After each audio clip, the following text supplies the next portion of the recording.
Hello, this is the talk for Chetworth Baptist Church for the 30th of October, and I'm Hetty.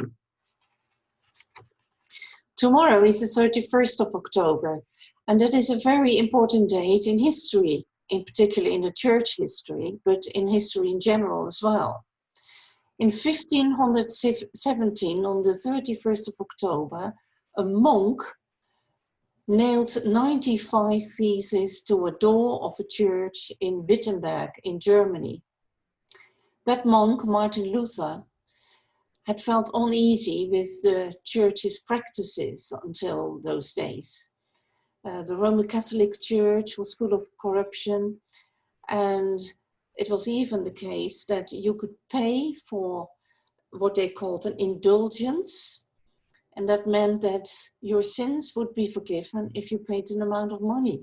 And you could even pay for the people who had died before you already, that their sins might be forgiven.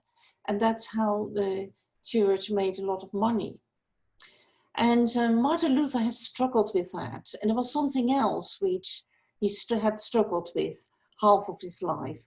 He was a monk, and he tried to be as good as he as was possible, and he was fasting a lot and praying a lot, and he even was on his knees climbing up the steps of a church, and all these things he tried to do penitence, and he tried all sorts of things just to be forgiven by God. He knew God was holy, and he thought, what can I do to be righteous before such a holy God? So he had tried lots of things, and he still did not have any peace in his heart. And then one day he read from the letter of Paul to the Romans, "The righteous will live by faith."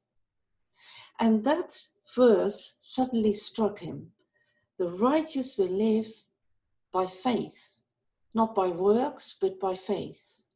And he realized that God accepted him in his grace and forgave his sins.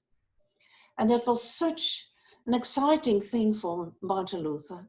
And it started off a lot of changes in his life and in church history. And that's how the Protestant churches actually came into existence. The righteous will live by faith.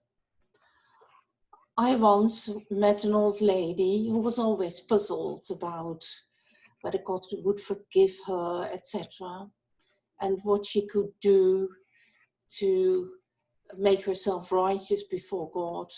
And I said to her, but it's grace. You can accept it, this gift from God that he forgives you. And she said, but I don't like the idea of grace. I think it's so much easier if I can work for it. It feels better. And that's what happens with a lot of people, I suppose, that grace is not so easy to accept, because then you say, actually, I can only receive. I'm more or less helpless. But that's what Martin Luther discovered in his life, that yes, we are helpless when we want to, or if we want to become completely without sin or righteous before God, because God is holy, and he is. There is a distance between him and us. But Jesus came to cross the bridge, and because of Jesus, we can accept God's grace and forgiveness. And that is so important. That was a life-changing experience for Martin Luther. And it was a life-changing experience for me and for many others. And I hope for you as well.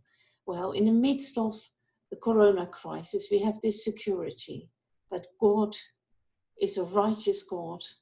God is a loving God. God is a gracious God. We can have this inner deep peace despite the circumstances. And we thank God for his grace today.